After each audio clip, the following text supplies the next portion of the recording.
Bueno, tengo una hora, ¿no? Una hora incluye las preguntas, ¿no? Entonces, Sí, claro vamos que sí. vamos a hacer un recorrido entre lo histórico, pero también con provocaciones. En un momento dado surtiré algunos cruces, algunas transversalidades entre la historia política del mundo, específicamente del mundo occidental, que es lo que nos atañe a nosotros sin quitar de por medio la mirada a la otra parte del mundo. Y obviamente también en un momento dado con algunas referencias que no son anecdóticas, pero que sí sirven como para dar ejemplos concretos, ¿no? Entonces, sírvanse en la idea que vamos a hacer este recorrido y tú me dirás, Diego, cuando hacemos la pausa y hacemos las preguntas, ¿te parece? Claro que sí, Guillermo. Sin embargo, yo le propongo a los asistentes, así como hemos hecho en otras ocasiones, que si tienen un comentario, una pregunta así del momento para que no se les olvide, la pueden escribir en el chat, luego yo las puedo leer en voz alta y ya Guillermo intervendrá en ese sentido. Muchas gracias. Voy a apagar aquí la cámara y el micrófono para que la señal sea mejor, pero voy a estar aquí todo el tiempo disponible para lo que se necesite, Guillermo. Muchas gracias. Ok, perfecto, perfecto, no hay problema con eso. Si llega a haber algún problema con el audio y no me escucha, por favor me escribe Diego por WhatsApp Claro, o por aquí, por acá, por el chat del... claro que sí. Cuando yo le di el título a Diego Leandro, como a los 2 días empecé como a arrepentirme, pero no arrepentirme de ser invitado acá, sino arrepentirme del título que le envié. Porque resulta que la palabra alfabetización audiovisual no deja de ser pretenciosa y tiene el riesgo de sonar muy arrogante. Es decir, alfabetizar significaría cambiar el rumbo de los que por otra parte son analfabetos, ¿sí? Entonces, la alfabetización audiovisual significa que vamos a intentar modificar el escenario en el cual se encuentran los analfabetos audiovisuales.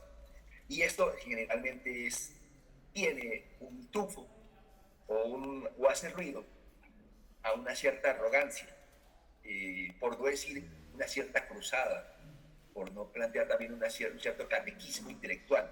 Y justo yo no para nada comulgo con esto, porque soy ateo, pero y soy estudioso de la sociología de las religiones. Paradójicamente, el ateo estudia sociología de las religiones. Bueno, eso es algo muy interesante. Pero la alfabetización audiovisual tiene que ver eminentemente con toda una escuela francesa. Atrás hay una gran escuela francesa de la época de la nueva ola francesa, de los años 50, 60, es decir, la posguerra fría. La Guerra Fría y la segunda posguerra mundial. Y digo esto porque justamente en Francia, el prólogo de la, del Mayo francés, ¿sí? Durante el Mayo francés y posterior al Mayo francés encontramos las etapas grandes de la nueva ola francesa, del cine francés. Y obviamente antecedentes también incluyen, aunque de un modo más apocalíptico, de un modo más, digamos, complejo de dilucidar, con la escuela de Frankfurt.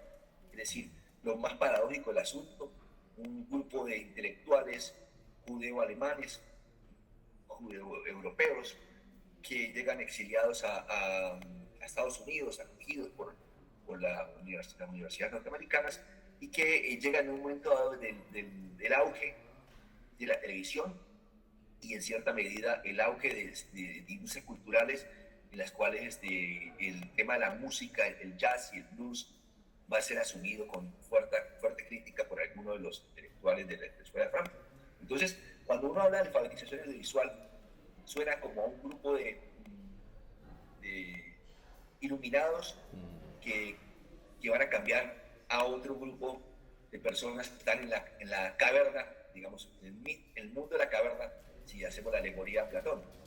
Entonces, haciendo esa salvedad, el planteamiento es que no se debe cambiar a nadie, no se debe modificar a nadie.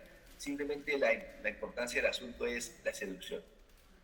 Eh, no es posible tener sexo con manual de instrucciones, no es posible abrirse al mundo con manual de instrucciones y mucho menos alfabetizar audiovisualmente con manual de instrucciones. Entonces, dado esta aclaración, me arrepentí a los 2 días de haber enviado ese nombre, el título a Diego, pero entonces yo dije, de pronto ya lo envió en sus redes, ya quedó como alfabetización audiovisual, entonces, por lo tanto, no hay modo, ¿sí? Como dicen los abogados, no da lugar a cambios. Sin embargo, sigue siendo válido el título, dando la salvedad de esta vergüenza o que le puede dar a uno plantearse otra mirada, digamos, de poco pretenciosa, pero partamos de una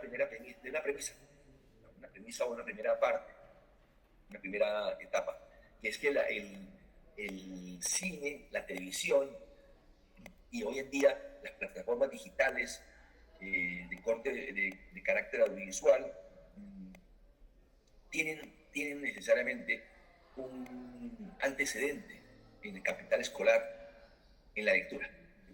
Entonces, si uno devina eso, importantísimo hacer una aclaración.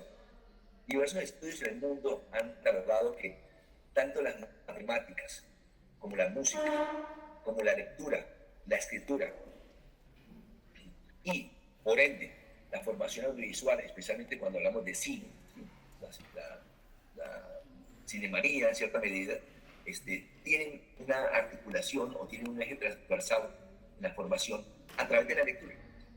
Y entonces, es lógico que uno señale que personas de la modernidad, o los personajes de la modernidad, conocen el mundo a través del mundo de la lectura, inicialmente.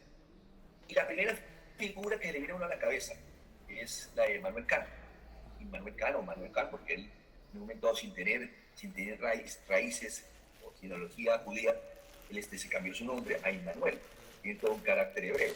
Manuel Kant, un filósofo, digamos, nacido en Königsberg, que era un espacio de las cruzadas teutónicas, de los caballeros teutones, en el imperio prusiano, ¿sí? En el imperio prusiano. Entonces, lo más paradójico que Königsberg, hoy en día Königsberg en ese momento era capital del imperio prusiano, y hoy en día Königsberg es Rusia. Haciendo la aclaración, y Manuel Kant, el hito de su biografía, que es lo que menos debería importarle a uno, pero es importante plantearlo acá, además de sus 60 y pico de libros, fue que Manuel Kant nunca salió de su pueblo, Königsberg. ¿Sí? Ese era el mito. Realmente sí salió a 200 kilómetros, fue lo más lejos que llegó, para dar clases particulares a los hijos de los acautalados aristócratas de la zona prusiana, en Königsberg, cerca de Königsberg, pero ahí, cerca de la región. Pero no salió de su región. Y una persona metódica, rigurosa, un poco psicorrígida, etcétera, siguen los biógrafos. ¿Okay? Pero lo importante es que nunca salió de su pueblo, de su región, y sin embargo era de los más importantes filósofos del mundo, con una mirada del mundo increíble. Es decir, nunca viajó físicamente, pero sí viajó a través de la literatura, a través de la filosofía, a través de sus escritos, de sus lecturas. Y esto llama mucho la atención, porque Immanuel Kant no era una persona que interactuara con mucha gente, no era una persona muy sociable. Y en ese orden de ideas se encerró en su biblioteca, en su majestuosa biblioteca, con esto. Y eso da pie a una figura, ¿no? La figura del lector consumado, que a través de ese carácter enciclopédico, carácter general y generalizado, amplio, recorre el mundo a través de los libros. Esa es la primera figura, la de Manuel Kant. Cuando uno habla de figuras de la modernidad, ese es uno que le viene a la cabeza, ¿no? La modernidad, con el proceso, digamos, de ilustración, el proceso de implementación de la autonomía al individuo. ¿Y quién más autónomo que la lectura? ¿Quién más silencioso que la lectura? Estamos hablando de la lectura en su primera etapa. Sin embargo, es obvio que en los últimos 50 años, por lo menos, hemos entrado en una etapa de reciclación de los saberes, de los libros, y viene a darse cuenta de lo que se llamaría una segunda mirada sobre la importancia de otras formas de leer. Y otras formas de leer, pues, tenemos la escuela latinoamericana, entre ellas Jesús Martín Barbero, cuando señala que otras formas de leer es la televisión, ¿no?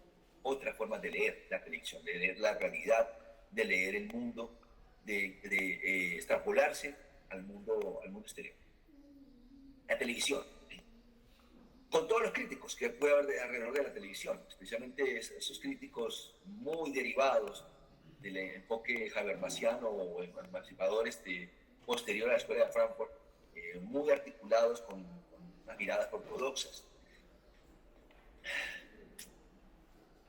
La radio también, aunque no sea audiovisual, la radio generaba un proceso generalizado de imaginación. De hecho, retomando a Jesús Martín Barbero, hay una investigación muy interesante de Sonia Muñoz y Jesús Martín en la Universidad del Valle, que es sobre televisión y melodrama. Inicialmente televisión y melodrama, yo me di cuenta que no era la televisión nada más, sino que era radio con otros usos. Es decir, se dan cuenta que muchas personas, hombres y mujeres, en su lugar, planchando, arreglando la casa, colocaban la radio, y le hacían seguimiento a la radio. Pero en un momento dado colocaban la televisión, y como no podían estar al lado de la televisión, se iban con la casa, limpiaban la casa, dejaban un solo televisor, y prácticamente el televisor que hacía las veces de radio. O sea, es decir, yo no estoy viendo la imagen, yo estoy en otro cuarto limpiando, acá está la televisión prendida, con un cierto volumen, y yo qué estoy haciendo, allá estoy prácticamente escuchando una radio, aunque fuera una televisión. ¿Se entiende la lógica, digamos, simbología? Quiere decir que la radio era parte del carácter colombiano, y hay una frase muy bella, que no tiene mucho lugar con esta conversación, pero que me gustaría rescatar acá, es cuando decía que las ciudades colombianas tienen el cuerpo urbano, pero el corazón es campesino. Entonces, lo decía porque las músicas, diversos lenguajes musicales, las corrientes que en Colombia se planteaban a nivel urbano, eran derivados de una influencia eminentemente rural. Jesús Martín Barbero habla de la Colombia de los 80 y 90. Esa es la Colombia que él sobre todo más estudia, más investiga, ¿no? Entonces, esta figura del intelectual, del lector consumado, de la persona autónoma, silenciosa, aislada en su biblioteca, es la figura de la lectura. Y esa figura de la lectura es importante cuando uno habla de otras formas de leer, y el cine al cine y la televisión van a ser otras formas de leer, desde el punto de vista audiovisual. Y es muy pertinente esto porque las primeras etapas del cine francés gesticulan la creación de la figura del cineclub, ¿sí?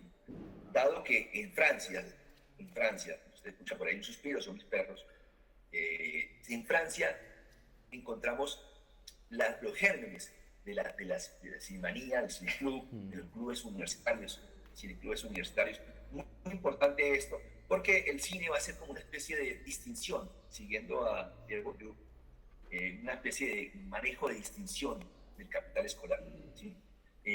Saber de cine, saber de directores, va a ser inicialmente algo muy ilustrado, muy cerca del estirpe del distinguido y la distinguida, personas distinguidas y con un nivel de ínfulas intelectuales.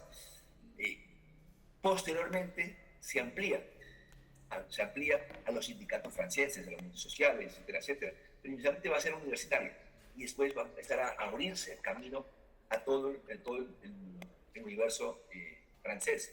Y sobre todo en las cruzadas que estaban en la Universidad de París, que iban a las provincias francesas un poquito más reacias a esa mirada parisina, y rechazaban un poco ese intelectual parisino pretencioso, que le llevaban los libros, que le llevaba el cine. Y hay unas zonas francesas muy aisladas donde el campesinado el campesinado es de corte más ortodoxo, más tradicional, un poco más conservador, etcétera, etcétera. Cualquier parecido con la realidad en todas partes del mundo es una coincidencia o no, o digamos que es coincidencia, no es coincidencia, bueno, lo digo a forma de cinismo. Pero sí es lógico pretender que el cine puede modificar discursos, y que el cine puede modificar miradas acerca del mundo. Sin embargo, para los teóricos franceses de la época de los 60, la escuela francesa, analistas del cine, de la nueva ola francesa, del cine francés, Dicen que el cinéfilo, por excelencia, es un buen lector. Entonces, de por sí hacen esa aclaración, porque es un antecedente para disfrutar un buen cine, para comprenderlo, la lectura como carácter previo es importantísimo. Entonces, esto nos divide a una perspectiva evidentemente moderna. Sin embargo, ya cuando hablamos de los teóricos latinoamericanos, con las nuevas formas de leer, tanto la escuela argentina, la escuela colombiana, aquí representada por la Universidad del Valle especialmente, ¿sí? En su Martí Verbero, su escuela, o por otra parte la Universidad Javeriana, que le apuntaba como la otra escuela de comunicación fuerte en la época de los final de los 80 a los 90, ¿no? Con carácter, acuérdense, del cine y cine y pensamiento, como la revista El Cine. Encontramos acá en América Latina, Colombia, Argentina, Brasil, México, otras formas de leer, como un carácter, digamos, emancipador, que no se ceñía al hábito de la lectura, ¿sí? A la práctica social de la lectura, desde el punto de vista de la autonomía y la racionalidad. En ese orden de ideas, Kant, recordemos a Kant, lo tomamos a Kant, dice, somos lo que somos cuando realizamos la obra de la razón. O cuando plantea cierta idea Kant, dice, nosotros mismos debemos ser la mejor versión de nosotros mismos. En crítica a la razón pura, es un alegato a la razón. ¿Sí?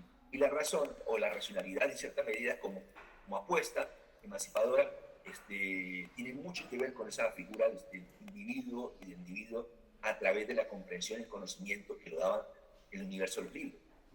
Entonces, ya el otro enfoque, el enfoque contemporáneo latinoamericano, es un enfoque, digamos, de la televisión incorporada, de otros medios, ya no el cine que está incorporado en nuestro mundo, en las grandes ciudades, sino la televisión que es masificada, que llega a todos los hogares, que puede, digamos, a ser algo tan democratizador como perturbador.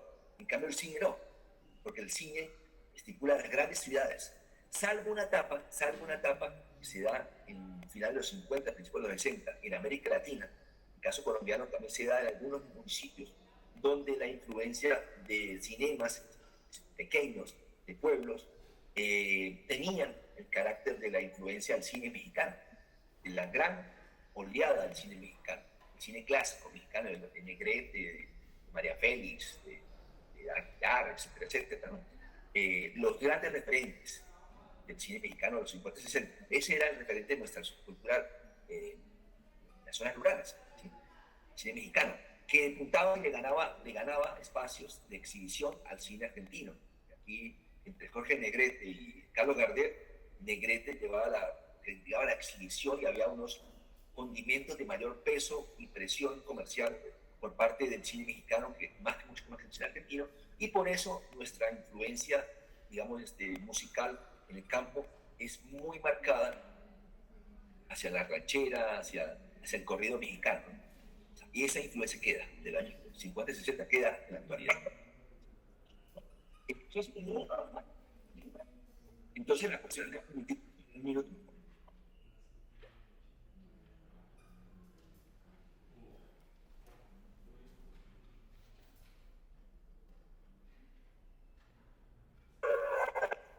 Ahí, Guillermo, se interrumpió por unos segundos No, no, la transmisión. no, ya está, ya está. Vale, No. ok. Qué pena contigo, es que tengo 5 perros adoptados y son de 5 personalidades del Amazonas, de la Guajira, del Cesar, Valledupar, otro es del Chocó y el quinto lo traje en Urabá. Entonces imagínate esa locura, 5 personalidades tan distintas. Bueno, retomo y pido disculpas. Entonces, esa segunda influencia latinoamericana, de otras formas de leer. Hay otras formas de comprender la realidad, otras formas de leer, que no se ciñen a la lectura tradicional, moderna, racionalista, eurocéntrica. Y, digamos, atado a este capitalismo cognitivo de los últimos 15, 20 años, articulado a esta explosión de redes y diversidad de formas de comunicación, como son el mundo digital, las redes sociales, ¿sí? Y no digo solamente el Facebook, sino también el WhatsApp, entre otras cosas, como lo más indicado, encontramos también otras formas de leer y otra versión de la comprensión cotidiana que depunta y también desplaza al cine y a la televisión. ¿Sí? Es bien sabido que a nivel de consumo los jóvenes en América Latina, salvo Uruguay y Costa Rica, estamos hablando de un continente joven, por más que hablemos de una posible estancamiento demográfico, un bono demográfico que va a perder el camino en Colombia de aquí a 20, 30 años, somos un continente joven, o un subcontinente, si pensamos en América Latina, joven, y el consumo de WhatsApp y Facebook está a la orden del día. Entonces, en ese orden de ideas, en esta lógica secuencial de esas tres etapas que estoy nombrando, observamos que actualmente cuando un docente se acerca a un aula de clases, actualmente su peor estrategia es pelearse con las redes. Es decir, negar esa realidad y no hacer uso de las redes para la práctica educativa cotidiana. Y digo todo esto porque los jóvenes, y aquí va dentro de lleno al tema de la formación política social, los jóvenes en América Latina, salvo 4 países de América Latina, el resto de los jóvenes de América Latina brillan por su ausencia en la formación política, en la militancia social y política, y por qué no, también hasta en el voto. ¿Sí? Acá los jóvenes entre 18 y 30 años votan apenas el 24%. ¿Sí?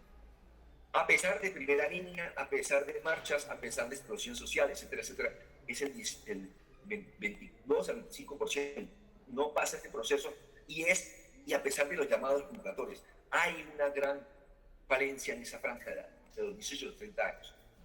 Y hablaríamos de una generación joven, pero no solo de Colombia, en casi toda América Latina, salvo 4 países, y eso por una razón fortuita de la historia, en el cual se dio una inmigración con carácter político, como fue el caso de Argentina, como fue el caso de Chile, Uruguay, y también en lógica mexicana.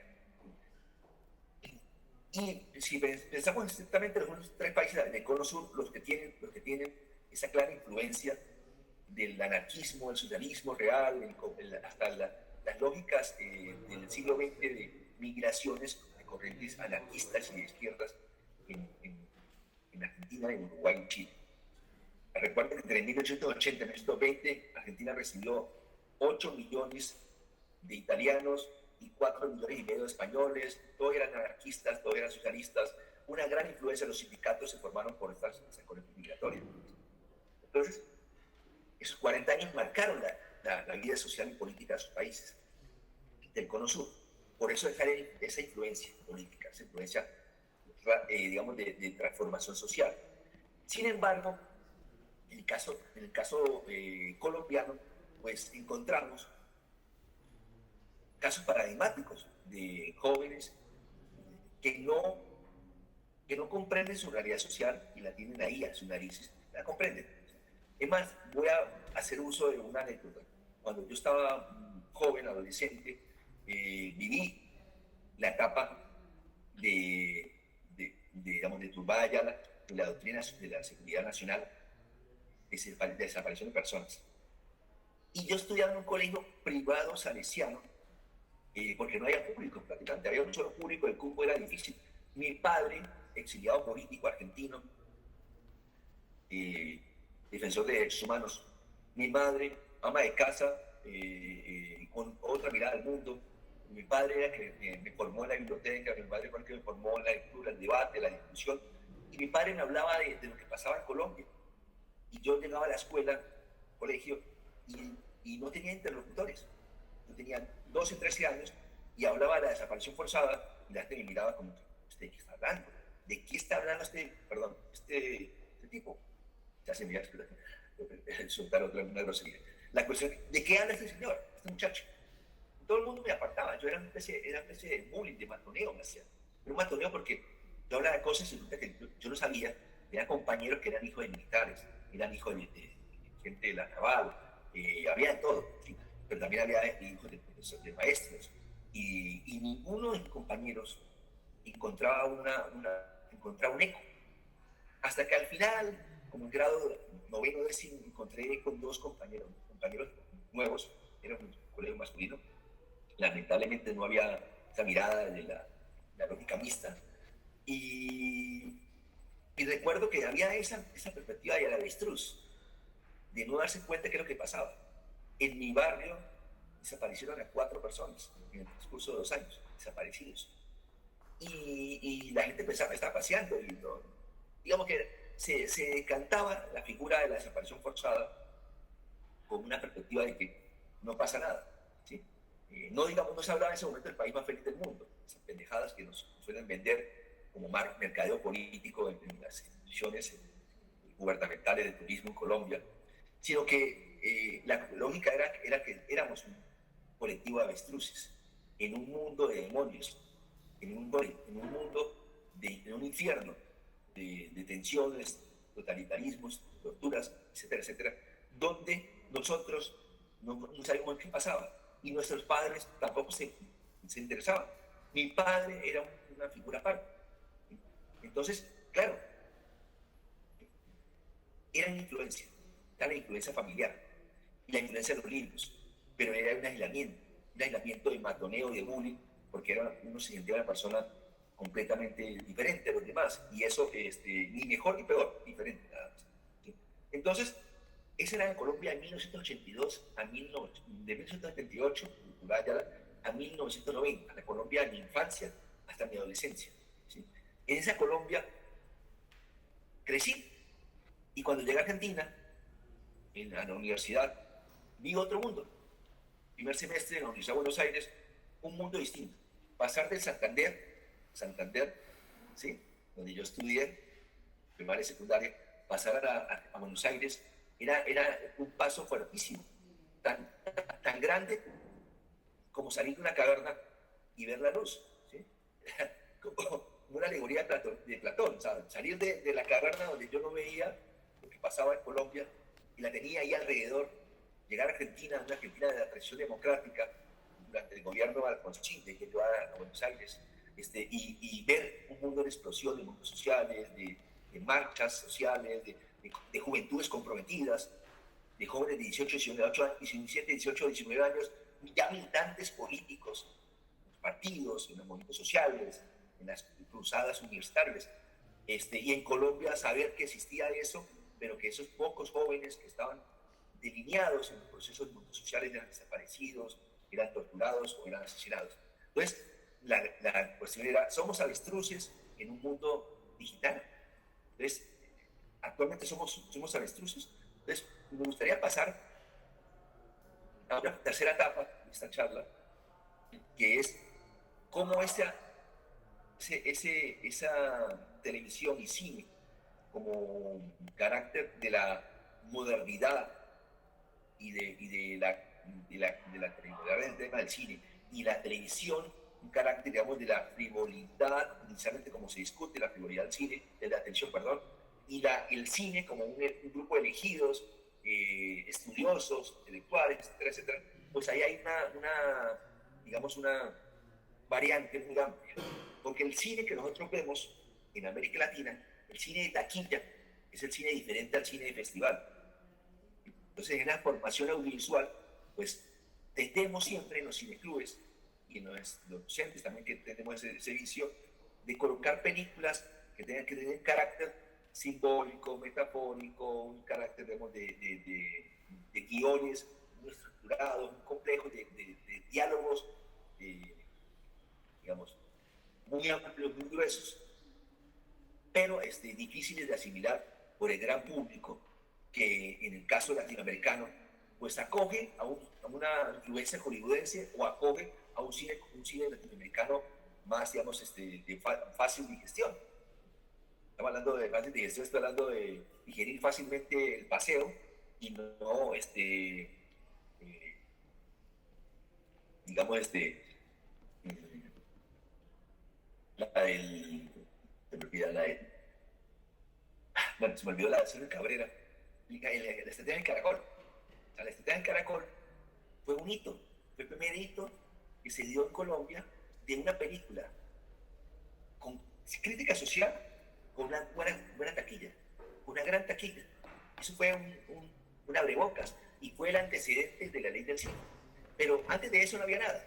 Había solamente el gordo Benjumea que es el antecedente del paseo, todos esos cómicos y esos cómicos de la televisión que transitan en los 70 y 80 hasta un cine de los 90, cuya taquilla fuerte son las películas de narcos y el cine de paseo. Entonces, claro, obviamente nuestra primera figura educativa es criticar este cine fácil de gestión, este cine de diálogos directos, sin ninguna estructuración, y que mucha gente plantea como una forma de derivar la televisión al cine, y es una forma, otros grotescamente dicen que llevan sábados felices al cine. ¿Sí? Puede que sea así, y puede que no nos gusten, pero esa es la realidad. Entonces, ¿cómo se cambia esa realidad? Ahí está otra vez la vuelta a tuerca al principio. Se cambia a través de la lectura, se cambia a través del debate, pero también hay que buscar otras formas, que es los viajes de campo, las series de campo, los trabajos etnográficos, el dejar hacer, ¿sí? El saber hacer. El hacer es importantísimo para el estudiante. Pero también hay otra cosa que los docentes no podemos evitar, y es que cada uno de nuestros estudiantes, chicos y chicas que llegan al aula, en primaria, en secundaria y en universidad, viene de una estructura familiar. Y si viene de una estructura familiar es imposible modificar la familia. Lo que uno puede hacer es romper los esquemas y poner a dudar al estudiante. Me explico. Cuando yo era director de carrera, y perdón que llega a una anécdota, una vez yo estaba en una oficina, la secretaria se había ido, estaba en la oficina sobre un viernes en la tarde, cuando de pronto entran dos señores. Y uno de ellos uniformado. Y tal, dije, uy, es un cara. Entró uniformado, empezó a civil, entran los dos, toca la puerta. ¿Podemos entrar, profesor? Sí, y bueno, ¿qué pasó acá? Yo ya estaba preocupado. El militar era como un teniente y el otro es civil. Entonces, verdad que los dos eran oficiales, pero uno estaba de civil, ese día estaba de civil, otro estaba de uniformado. Y sienta y dice, ¿estaba hablando con usted, es el profesor de Horacio? Sí, el director de la carrera, sí. Bueno, sienta, pues, que yo, es por mí, es el civil que le habló, es por mí, qué pena venir así improvisto, pero es que mi hija estudia acá en esa carrera. Y yo, no, ¿en qué semestre? En primer semestre. Aún en primer semestre. Yo disimuladamente miré el celular, 5:30, dije, esto va para largo, así que no va a salir a las 6, esto va para largo, entonces saquemos el tintico y ofrecemos el tinto a estos oficiales y vamos a ver de qué vamos a hablar. Y se sientan, empiezan a decirme, primero que todo, que les resultaba rara la carrera, una carrera de ciencias sociales basada en la gestión cultural, en el tema de formación de públicos, artes, etcétera, etcétera. Y que por otra parte, la pregunta era, ¿mi hija va a vivir de esto? ¿Mi hija podrá vivir de esto? ¿Sí? Eso decía el oficial que estaba diciendo. Entonces empezamos a conversar, una conversación muy amena, muy interesante, donde el cual uno sabe que todos los seres humanos tenemos prejuicios. ¿Sí? Hay prevenciones, pero digamos que la idea con el café era, intentemos, saldremos, y ellos querían convencerse a sí mismos que esa era la carrera equivocada. Pero obviamente la ventaja que tenía la chica es que era mayor de edad. La desventaja que vivía con los padres dependía económicamente de los padres. Entonces la cogía un aspecto jurídico, pero la limitaba a un aspecto económico, digamos, de dependencia estructural, día a día, la sobrevivencia. Entonces, lo que había de fondo era que eso para qué, eso de estudiar ciencias sociales para qué, estudiar artes para qué, ¿sí? Que si no era más importante estudiar una carrera que diera posibilidades en este mundo actual de las nuevas tecnologías, de las TIC, del capitalismo cognitivo, estudiar las ingenierías, ¿sí? Entonces, estuvimos hablando, me fui a las 7 de la noche, fue muy interesante, tal es así que quedan con mi contacto, no sé si me siguen chuzando o no, pero quedan con mi contacto los tenientes, y, y creo que atrás de eso hay todo un esquema de pensamiento que plantea el tema del problema, o el eje problemático, de qué somos a través de la educación. ¿Para qué leer? ¿Para qué estudiar? La gran pregunta que mucha gente se hace, ¿para qué estudio tanto? ¿Para qué sigo con mi profesión y hago un posgrado? ¿Para qué hago esto? ¿Para qué lo otro? Definitivamente uno no estudia bajo el mismo parámetro o lee bajo el parámetro de ser alguien en la vida. Ser alguien en la vida era la figura típica de los 60, 70. Usted estudie para ser alguien en la vida.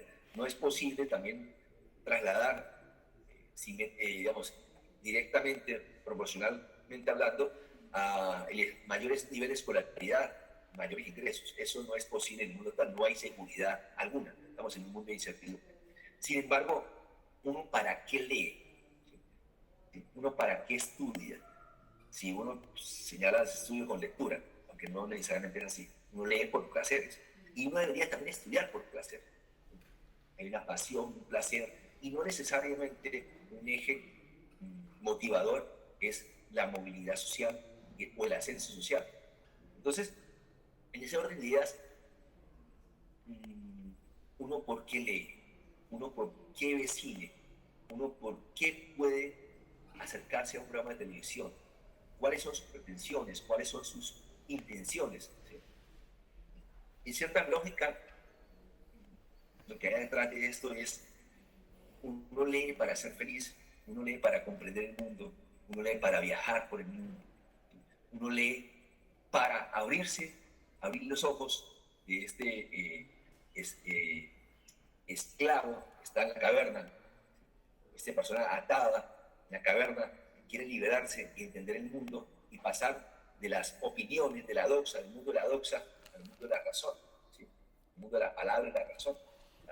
Definitivamente el clásico platónico está evidentemente anclado acá, y es que uno lee por eso. Y es muy válido hoy en día cuando el docente o las docentes luchan cotidianamente contra Google, infructuosamente contra Google. Los médicos se enojan cuando llega la típica tía Google, que llega ya con el celular en la mano y le dice: no, doctor, la verdad yo tengo esto porque el reuma me da por esto y esto, porque tengo un tío que le dio cáncer. Según Google, sacan el Google, sacan Wikipedia y le dan lección al médico. Los médicos se enojan, los médicos se molestan muchísimo, pero tienen que disimular porque ¿qué vamos a hacer? Al fin y al cabo, la salud en América Latina, Ley 100 y otros derivados, es privatizada y es un gran negocio, un negocio redondo. Entonces el médico ve al paciente, como un potencial extractor de recursos, ¿no? Entonces, la cuestión aquí es que la posverdad, la palabra que se puso de moda en los últimos 10 años, prácticamente estamos hablando casi de una década de la llamada posverdad, que tiene antecedentes en el llamado La Guerra de los Mundos. La Guerra de los Mundos es una creación teatral de Orson Welles en la radio norteamericana, que tiene sus antecedentes en el Irengate de Nixon y otros grupos políticos partidistas norteamericanos, cuando hacen el triángulo de la guerra Irán-Irak y venden armas a Irán, cuando Irán es enemigo de Estados Unidos en ese momento, y Irak el aliado, etcétera, etcétera. Entonces, ahí hay una lógica también de posverdades. Y no estamos hablando del mundo digital. La posverdad, uno podría retroceder y volvamos tranquilamente a la posverdad, desde la Edad Media con las cruzadas. Hay posverdades, hay lógicas de creación del otro. La posverdad también se da cuando Hitler convence, no quiero ser peyorativo, un simple y normal cabo austriaco, porque ni siquiera alemán, llamado Adolfo Hitler, que llega a ascender con su posibilidad retórica, con su inteligencia retórica, llega a ascender a ser el Reich, o sea, el canciller de Alemania, y aprovechar todos los vejámenes que había sufrido Alemania en la Primera Guerra Mundial y la transición de la Tratado de Versalles, y colocar un chivo expiatorio de la comunidad judía, judíos alemanes, el vecino de cada cual, el vecino, la vecina judía alemán, que ha criado con nuestros hijos. Ahí está, de un momento a otro empezó la transición a considerarlo como el culpable, entre comillas, el verdadero culpable de nuestras desgracias en Alemania, ¿sí? Una posverdad que creó el nazismo. Y así pensamos que hay diversas antecedentes de posverdades. Y hoy día hablamos de la posverdad digital, que engloba no solamente el mundo político, sino el mundo en general social, ¿sí? Las posverdades. Entonces, ¿cómo formar, voy terminando acá, cómo formar estudiantes jóvenes en este mundo de las posverdades? Muy complejo, muy complejo. Es una tarea que de entrada suele parecer imposible. ¿Sí? Es una quijotada, o sea, es una cuestión quijotesca, haciendo el cine de Quijote. ¿Y quién es el Sancho Panza, el que va a seguir en esta cruzada? ¿Sí? Que nos van a seguir a nosotros los docentes en esta cruzada de cambio social.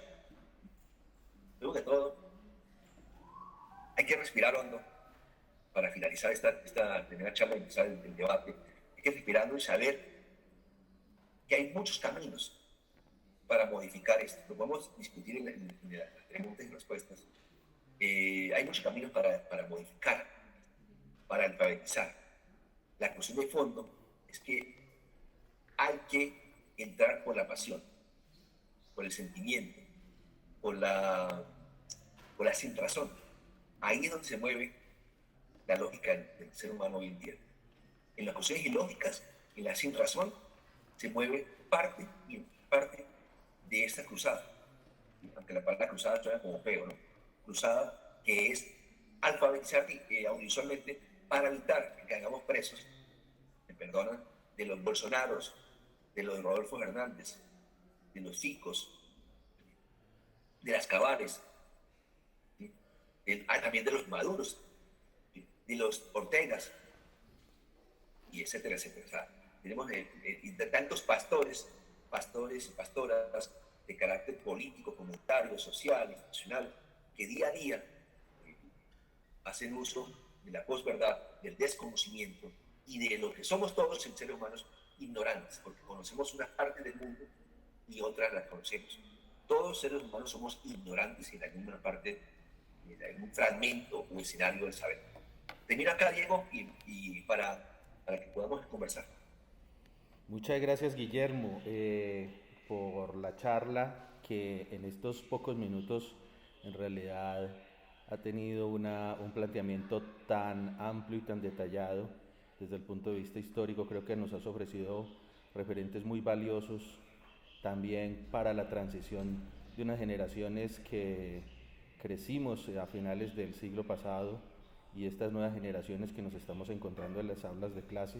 Yo pienso que tu interrogante y tu inquietud por las ganas y la pasión de educar la compartimos muchos docentes. Nos preguntamos cómo hacemos para llegarle mejor y de una manera más contundente a los estudiantes, contando con ellos, con su subjetividad, con sus intereses, con sus gustos, con su historia de vida, pero también sabiendo que ellos van a enfrentar un mundo con muchas dificultades distintas a las nuestras y que si no les damos lo que podemos ofrecerles en las aulas, pues seguramente va a ser mucho más difícil enfrentar ese mundo real que ellos ya están viviendo.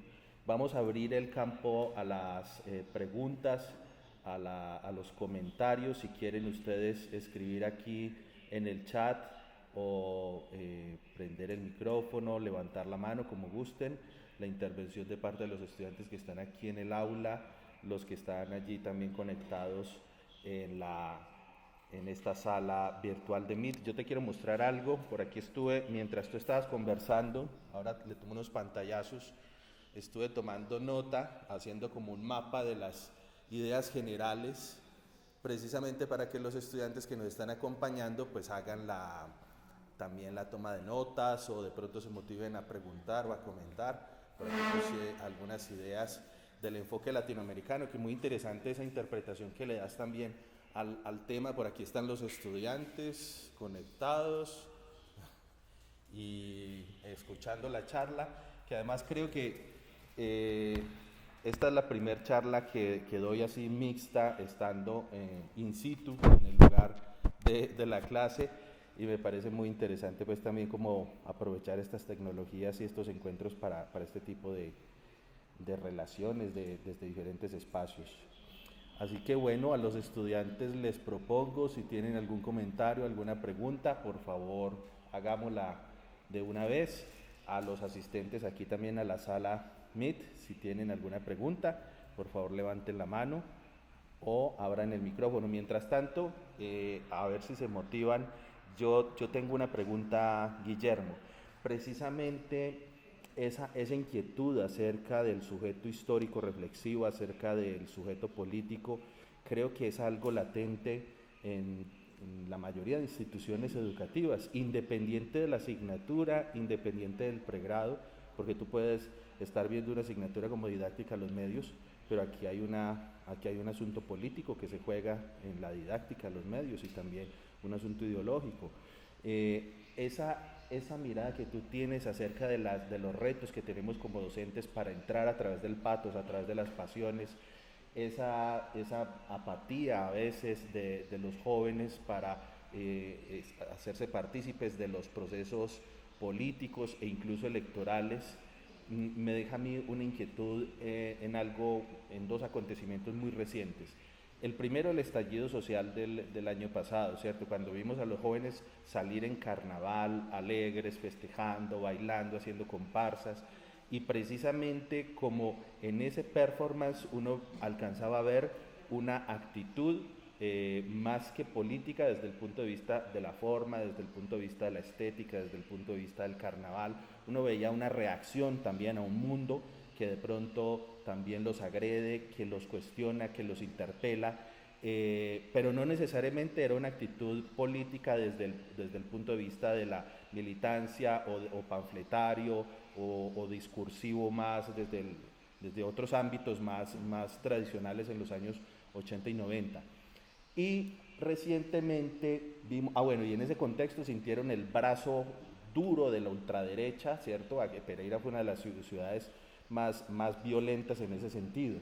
Y recientemente unos manifestantes muy jóvenes, unos ardinos muy jóvenes, fueron grabados en un museo arrojando sopa de tomate sobre la famosa pintura Girasoles de Vincent Van Gogh, y luego le siguieron como otra cadena de sucesos. Por allá recientemente vimos algunos pintando como la vidriera de una concesionario de autos, de una venta de autos, creo que era Ferrari. En fin, como que se dan también diferentes actitudes, esto como reacción a la contaminación y a la no decisión de los países más ricos de suplantar o cambiar las energías basadas en el petróleo por energías más limpias. En esos dos acontecimientos, de pronto tú ves una forma diferente de militancia política, ves esa entrada desde las pasiones o ves un poco perdidas a las nuevas generaciones en ese sentido de lo político y de lo ideológico. ¿Cómo lo ves tú?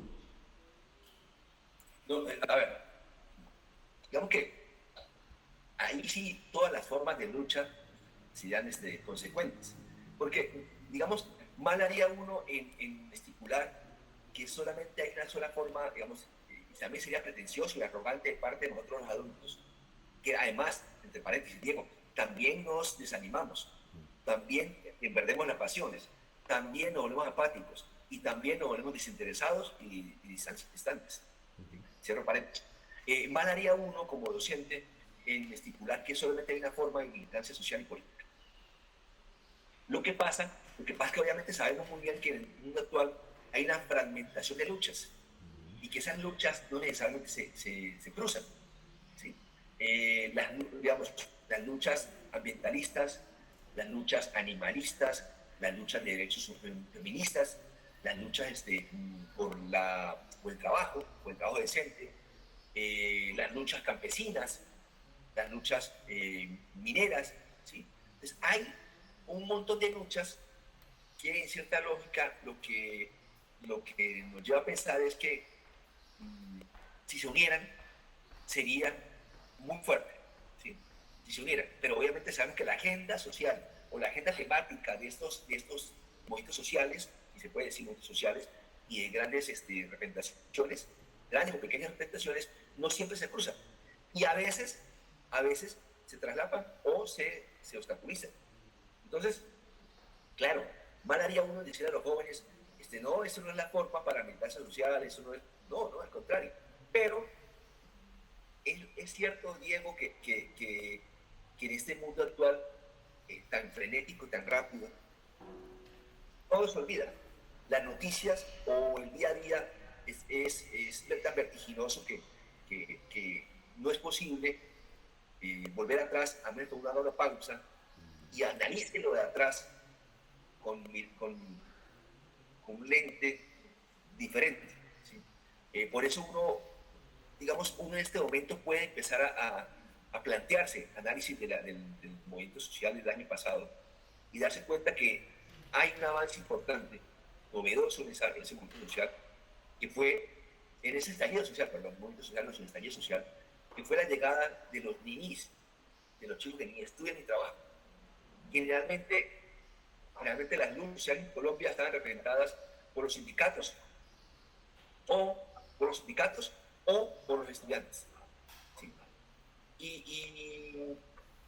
Y de punta, en la época, final de los 90, no significa que no existiera, sino que de punta con mayor fuerza, ¿sí?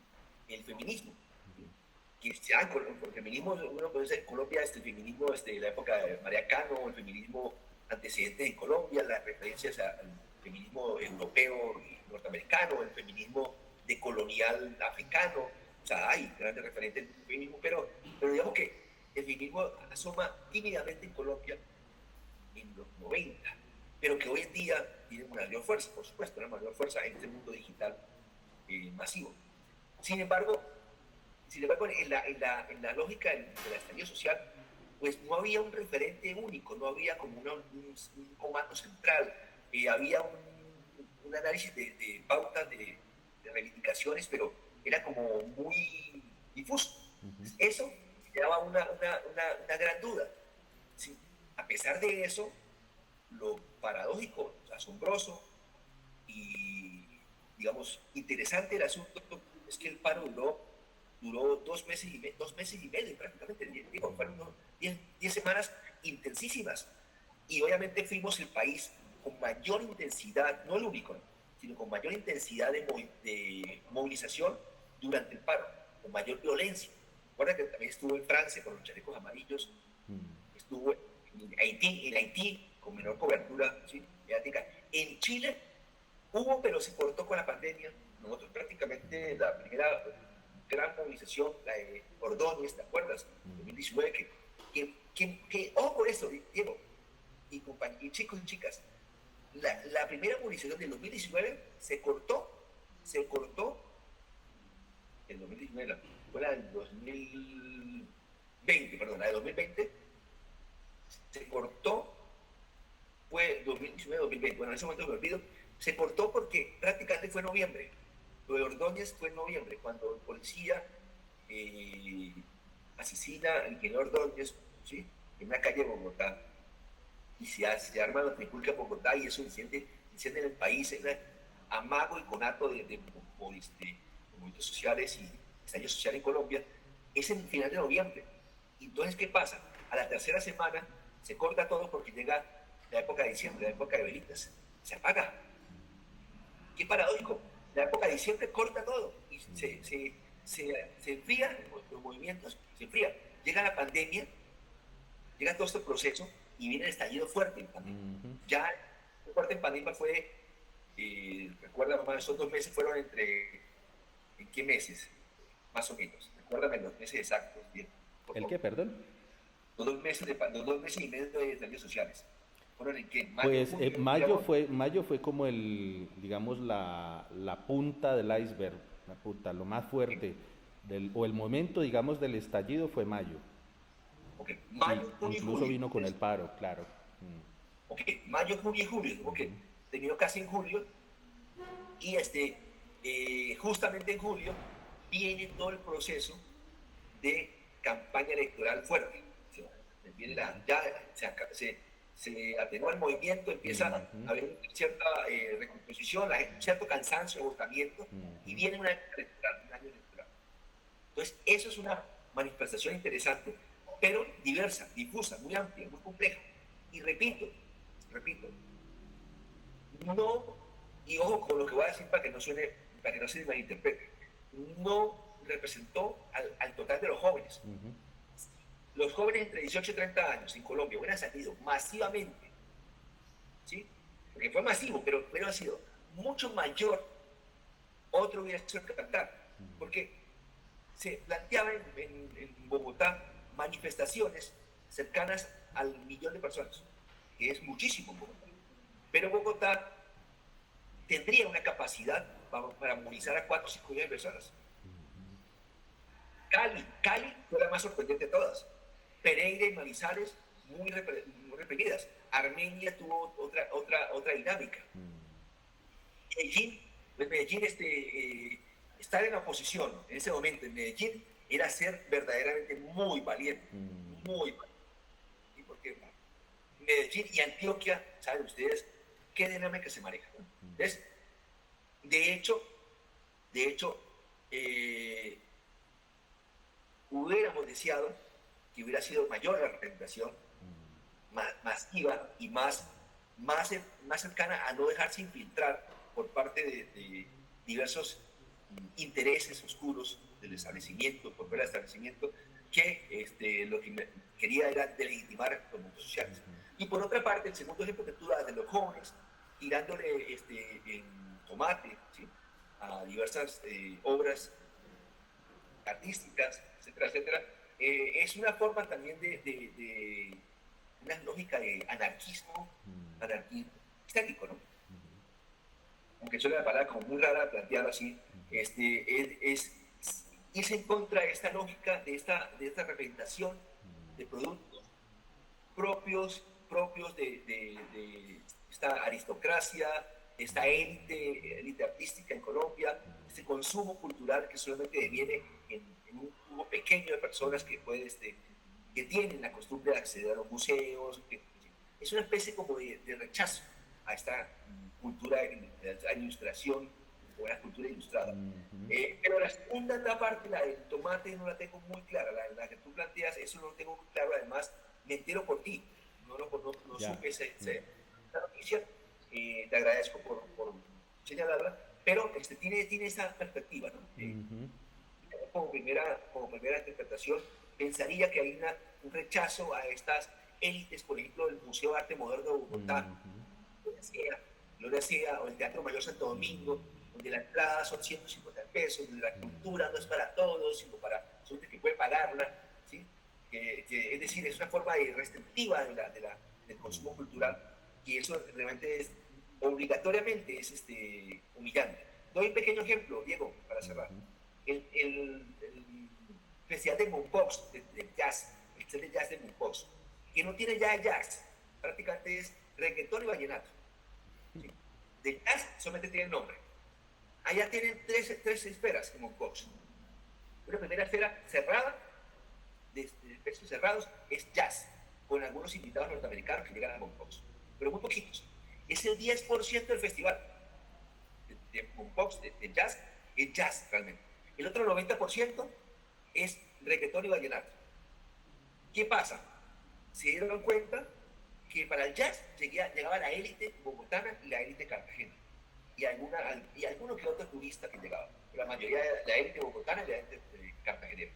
Y que el resto del pueblo, la zona de Mopox y la depresión moncocina, Banco Magdalena, Fundación, toda la parte de Chimichagua, toda la zona, llegaban ahí era escuchar a los cantantes vallenatos y al reggaetón.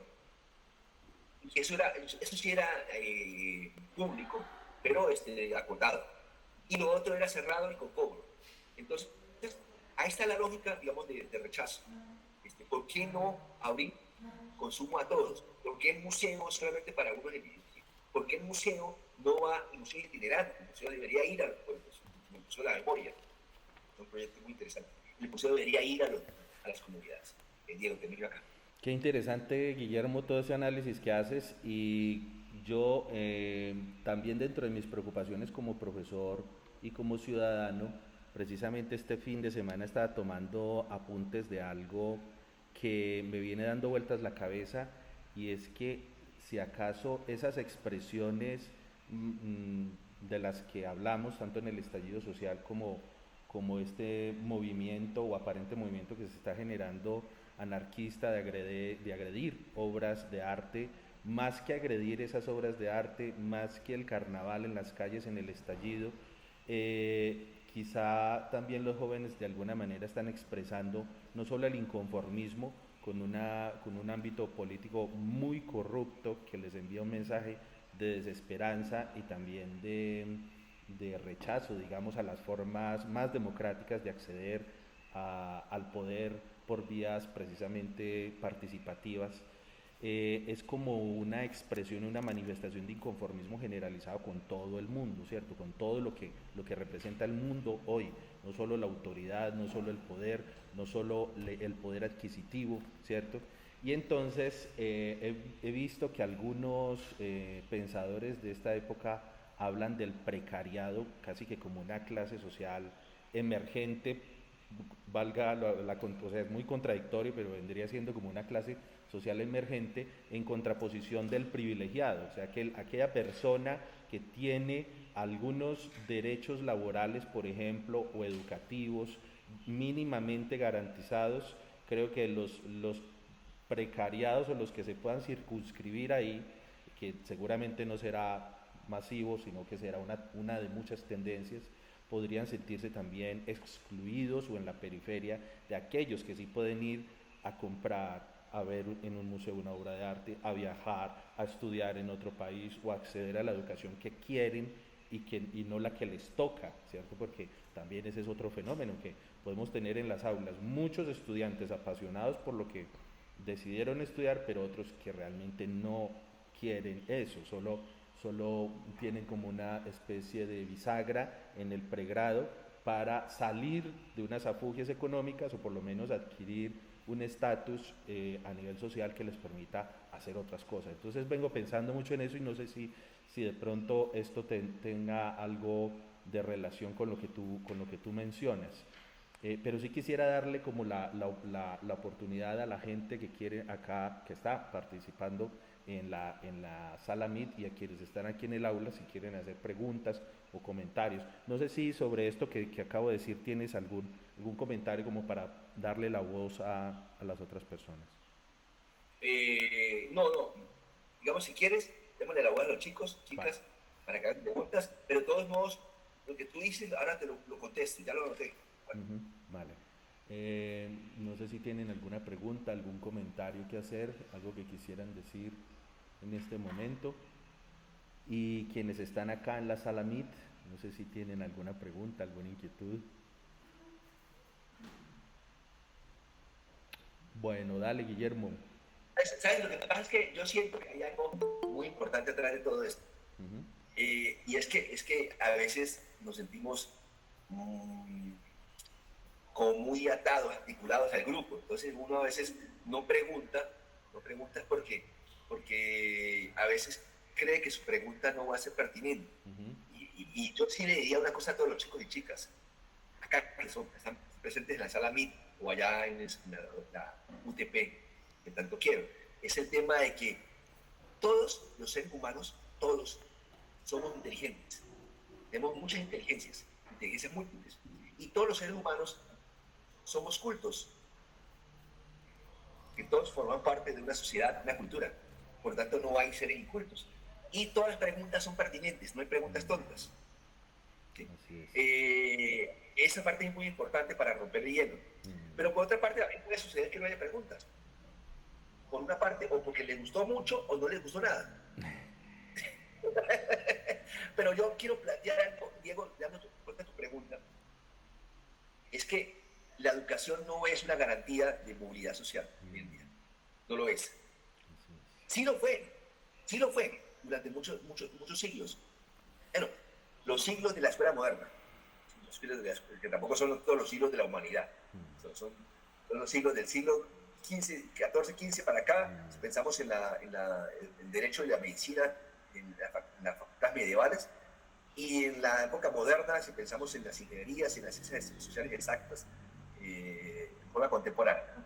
Pero entonces, pensamos las 5 o 6 siglos, si lo extendemos un poquito más, de la educación, sí fue una llave para la movilidad social, para ser alguien en la vida, para lograr metas, para tener un estatus económico, para tener un posicionamiento y de consumo, para vivir dignamente, etcétera, etcétera. Pero hay que replantearse el por qué estudia uno, o el por qué lee uno. O sea, no solamente era estudiar, sino por qué lee uno. Y por qué lee uno, también por qué ve cine, por qué disfruta todas las artes en general. Yo creo que la vida es muy corta, la vida es muy corta, y como decía un filósofo de la música popular colombiana, nadie se trata del mundo, ¿sí? Y tampoco él. Entonces ese filósofo de la cultura popular colombiana planteaba entre otras cosas que la vida es muy corta, realmente estamos en esta vida muy relativamente de paso, y entonces los docentes, ser docente hoy en día es una profesión de vocación de extrema vulnerabilidad mental, social, económica y política.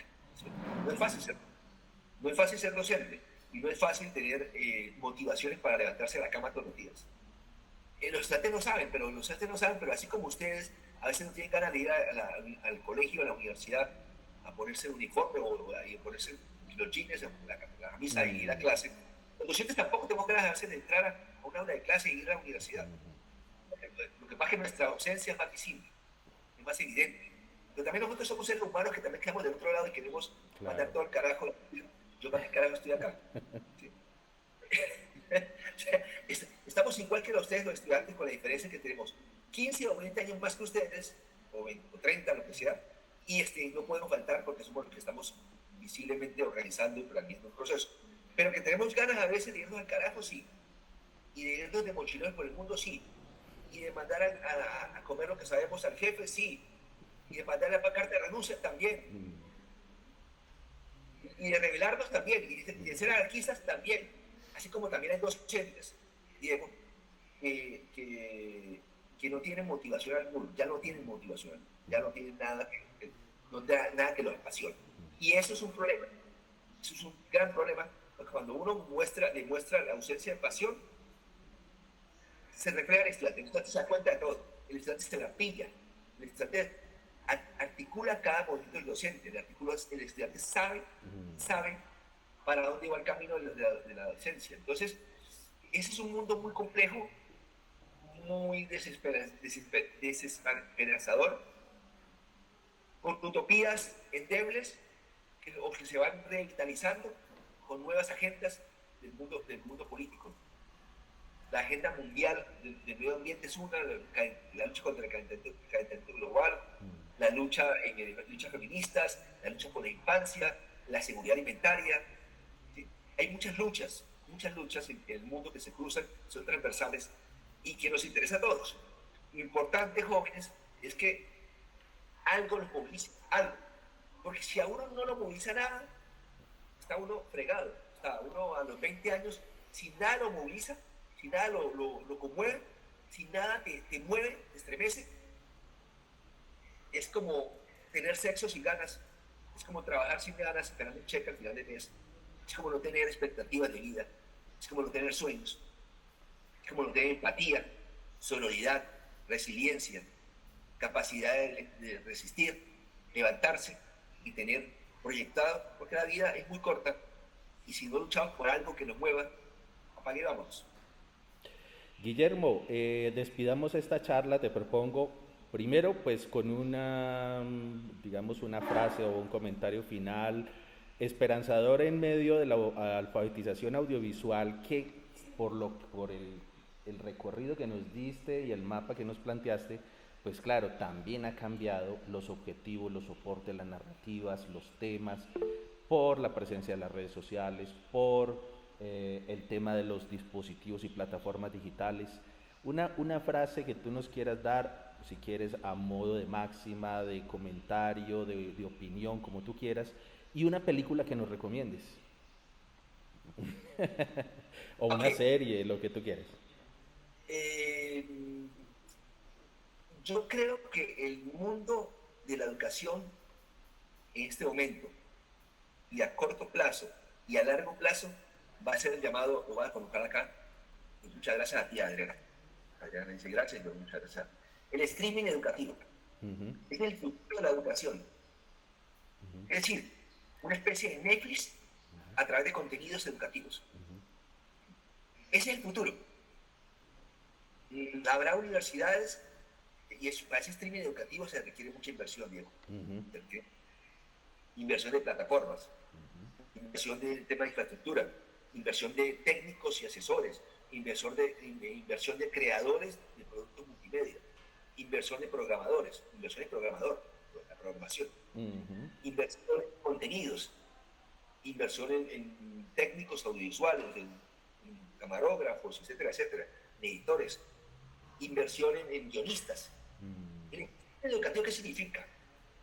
Lo voy a tratar de resumir muy cortamente. La posibilidad de colocar cursos y contenidos en forma permanente en la red.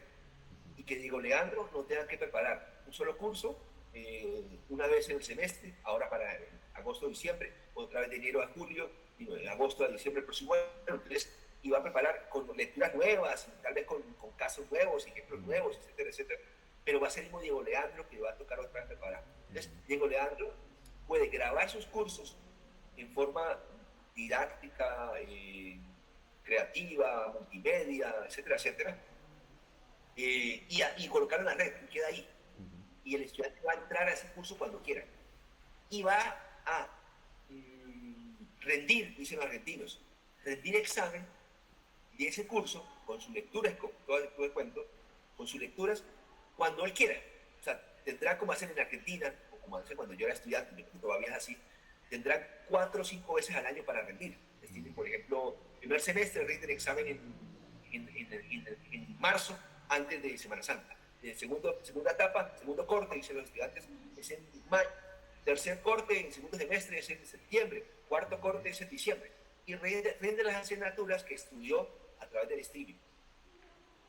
Muchos docentes, tipo FECODE, se pueden levantar los ojos y van a decir, nos van a quitar el trabajo, nos van a echar, una forma sutil neoliberal.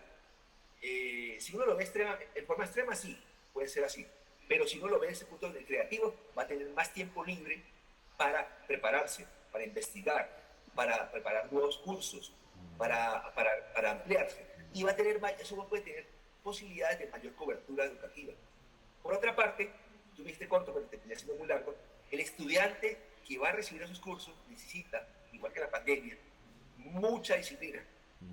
Porque es fácil sentarse en una hora de clase, escuchar al docente, leer los textos que dice el estudiante, el profesor, ir a sacar fotocopia, leerlo, rendir examen, rendir trabajos, ensayos, parciales, productos, lo que sea, lo que pida el docente. Pero quedarse en la casa, manejar su tiempo, apagar la cámara y tener su tiempo para decir, bueno, ahora quiero jugar fútbol, después esta cosa, después vino una rumba, sexo, y después, ahora sí, voy a leer cálculo diferencial, voy a trabajar, voy a hacer ejercicios de cálculo diferencial, derivadas, para poder rendir el examen de matemáticas. Entonces, yo puedo hacer eso a mi tiempo, listo. El contenido se puede subir en streaming educativo.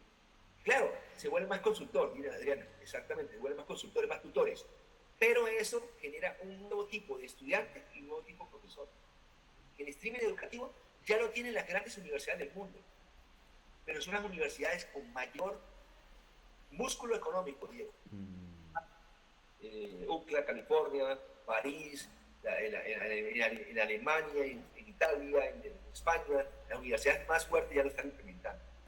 Nosotros lo llamamos antes educación continuada o curso de verano, pero ya eso planteado a través de un curso fijo todo el año, un streaming educativo. Tú ya ves una serie de Netflix cuando quieres verlo, que es un capítulo ahora, y si no lo maratoneas el fin de semana completo, La Casa de Papel, y si no el siguiente fin de semana ves uno solo, no tienes tiempo. Así va a ser el streaming educativo, y requiere un nuevo tipo de docente, como dice Adriana, niño, consultor, más abierto al mundo y con posibilidades de ir retroalimentando al estudiante. Y un nuevo tipo de estudiante que tenga mucha disciplina, más que el estudiante que va a clase de forma presencial, escuchando al docente. Porque obviamente uno puede estar frente al docente, escuchando a Diego Alejandro Marín Osa, dando la clase, hablando, debatiendo, preguntando. ¿Quién va a preguntar? La gente puede estar mirando a Diego, pensar por dentro, Voy a tratar de hablar como lo monto. Tengo que pagar la luz. Ah, se me olvidó sacar al perro a pasear. Ay, ay, ay. Ah, tengo que llamar a María Claudia. Esa noche en la rumba muy buena. Y el estudiante te está mirando, pero no te está escuchando. Te está oyendo, pero no te escucha, Diego. Te está mirando, pero no se está viendo. ¿Sí me entiendes? O sea, eso genera un nuevo tipo de estudiante. Un estudiante que tenga disciplina. Termino acá, qué pena. Bueno, respecto a lo de la serie, es muy difícil señalar una serie o película. La que quieras, una película que nos recomiendes como sintonizada con este tema o simplemente por recomendación de algo último que hayas visto. Ayer me vi dos películas me vi ayer muy bellas. Me vi una que se llama América Squad, griega, y lo pongo América con K a propósito porque es plaza, Squad es plaza, ¿sí? Parque o plaza, y América escriben en griego, cuando se traduce en inglés, sí, con K, queda Plaza América, queda en Atenas. Dice, Plaza América es donde ustedes consiguen, ven a todos los inmigrantes de Asia, donde están Siria, Libia, Líbano, que vienen de la guerra del Líbano o la de la Sicilia, o que vienen, por ejemplo, de los países más pobres de Europa, Albania, y llegan ahí a una plaza de Atenas, donde llegan todos los inmigrantes, entonces ahí están todos, como dice usted, la Plaza Bolívar en Pereira, pero mucho más complejo en la diversidad étnica de origen, ¿sí? De origen étnico, ¿sí? América Squad. Varias bellísimas, pero no es fácil de conseguir. Y una película que me vi ayer, bueno, me vi una que se llama Paisito, una película uruguaya. Ambas son películas políticas. Okay. Paisito, no, porque Uruguay es un país de 4 millones de habitantes. Por eso ellos mismos se dice que ellos son el paisito, un país pequeño. Muchas gracias, Guillermo, gracias por compartir, gracias por el tiempo que nos has dedicado, por tu generosidad y por esa mirada amplia y aguda que tienes de las cosas. Así que también a todos los asistentes, muchas gracias, a los estudiantes, a los docentes, a los investigadores, a los periodistas que nos han acompañado durante estas 3 semanas en las que hemos tenido las charlas de la Cátedra de Media 3, abierta a la comprensión de los medios y la educación.